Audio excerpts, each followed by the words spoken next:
Hi, my name is Oscar Santiago Tablada Aguilar. I'm a student of 4th semester in UDLAB at the major of Industrial Engineering. I'm going to be doing a presentation of the topic Security and Popular Perception of Mexico, specifically of the subject Uncertainty Analysis 1, specifically Section 3. The objective was presented and established by the teacher, and it is conduct data analysis on perceptions of security in Mexico by organizing, presenting, interpreting, and exhibiting the results with the aim of getting a more accurate understanding of the population's opinion on security.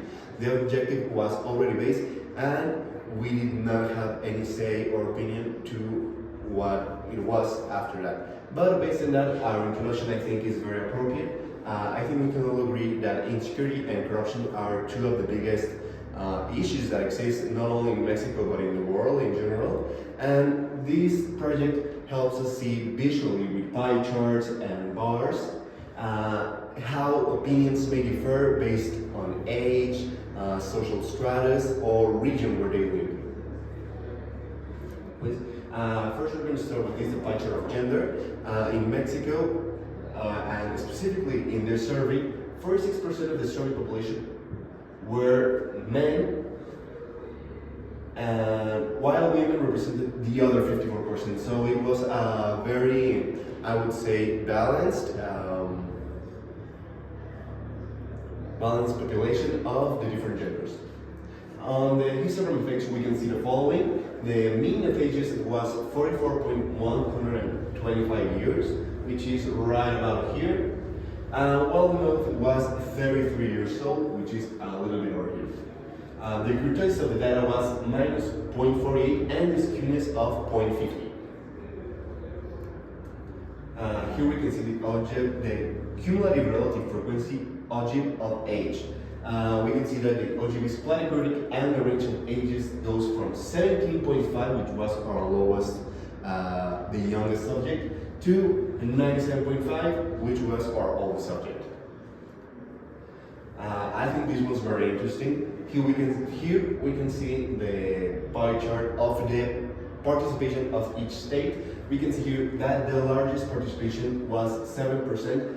That was Mexico City. Then the smallest percentage of participation was 1.3 of Zacatecas.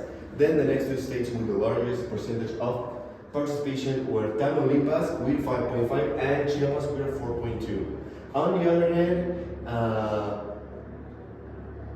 Aguascalientes and Sonora were the least participating states, each with 1.5 and 1.9 participation percentage.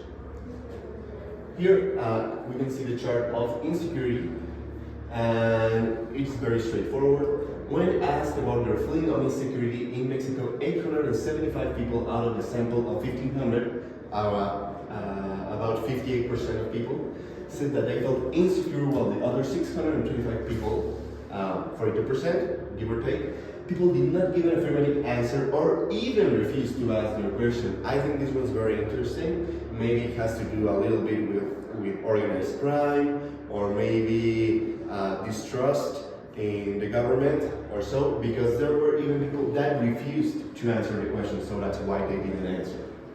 On the other hand, we have the chart of corruption, where 0, it says that it wasn't declared as affirmative or didn't answer, while 1 was an affirmative answer. Here we have that 1,155 people said that they weren't worried about corruption. So we can see a very large mismatch when we compare the chart of insecurity and the chart of corruption, where most of the people, more than 50%, 58%, are worried about insecurity, while in the other hand, about 77% are not worried about corruption. I think that's pretty interesting. Here we can see the pie chart of security in their state. So where 1 is feels safe, 2 feels unsafe, and 9 doesn't know or didn't answer. Just repeat myself, 9 or doesn't know or didn't answer can mean that the people refuse to answer, not that they didn't understand the question. Maybe they felt threatened and didn't answer. But when citizens were asked if they felt safe in their state, 71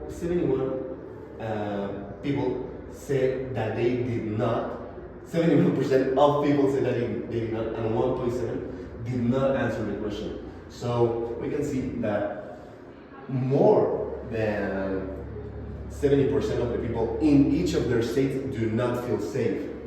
And in public transport, here we have a very large mismatch when we consider each two.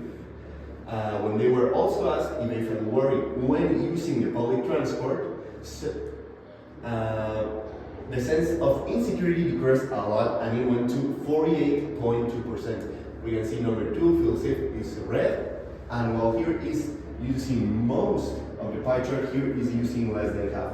I think that is because the social status of the people was very varied, so a lot of people that were surveyed did not use the public transport service, and here's why. Where 3 doesn't apply, yellow has a very major increase because a lot of people have a private vehicle.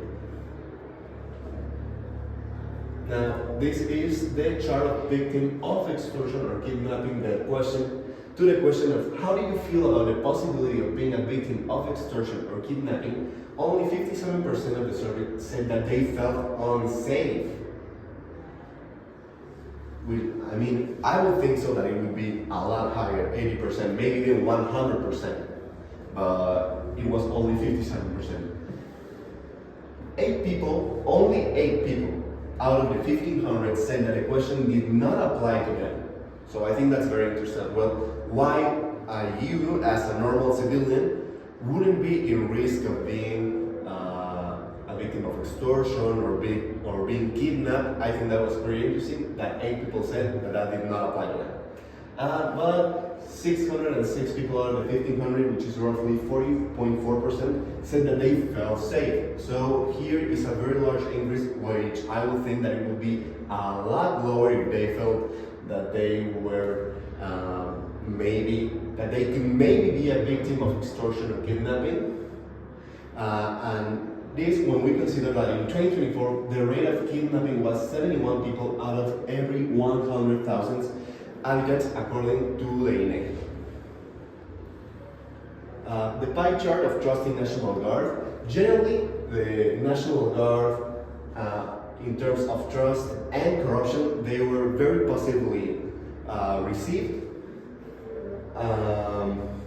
A lot of people, when we combine a lot of trust and a little trust answers, the answer was 61.4%, so there is a positive recognition towards these two entities. And also when we talk about the sense of worry in corruption in the National Guard.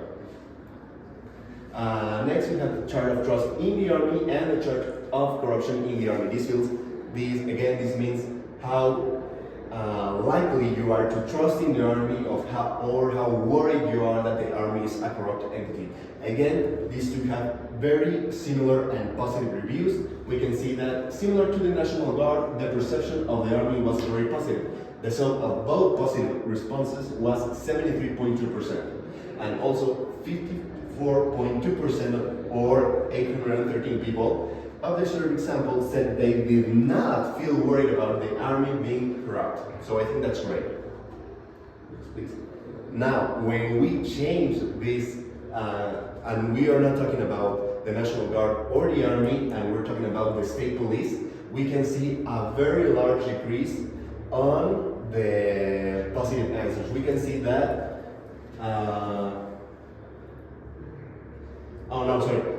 they are also a very well perceived entity with a 29.7% of negative responses. That means that there is a 71 or 70.3% of affirmative responses, which would be a lot of trust, a little distrust, a lot of trust, and a little trust. While this face very little of what it is. The pie chart of corruption of state police. This is where I was wrong. In the contrary to the Army and the National Guard, most of the citizens were worried about the state police being corrupt. 43% said that they were worried, while only 17.5% said that they weren't worried. So this was the one where I mixed things up. People trust in the state police. but they are very worried and they perceive the state police as a very corrupt entity. Almost lastly, we can see the chart of socio-demographic spectrum, with 1 being low class, 2 lower middle class, 3 higher middle class, and 4 high class. We can see how their middle classes are basically the ones dominating this chart. We can see here in the text, the socio-demographic stratum was heavily inclined to the lower middle class. They represented 51.2% of all the surveyed people. Only the lower middle class were 51.2%. According to the INEGI, the lower middle represents 20% of the total population of Mexico.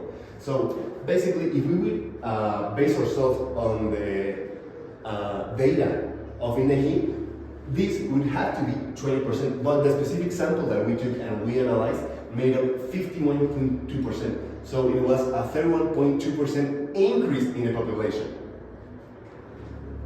Now, this only to end.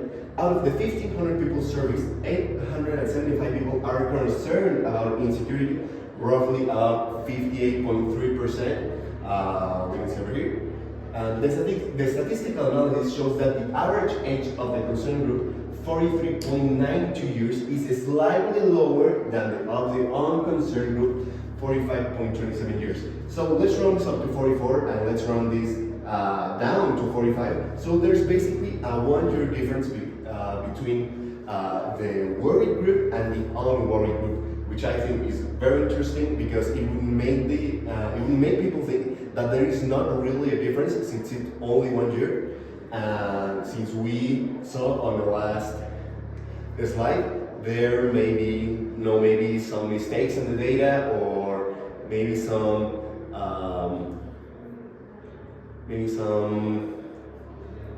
changes on the data, when we think that the lower middle class should have been only 20% of our total data, total population, while it was 52%. So I think here that it would be a similar case.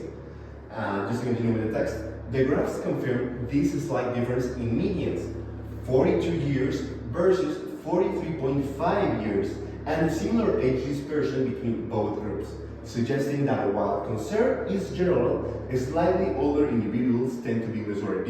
I think this is very important. Slightly older individuals tend to be less worried. I think this may be a lot because of how in Mexico we have normalized insecurity, corruption, and all of those sorts of problems. So maybe when people get older, they are just accepting what the reality of Mexico is. And this is going to be our bibliography where we got all of information out of. I'm very grateful for your attention. My name is Presidente and thank you.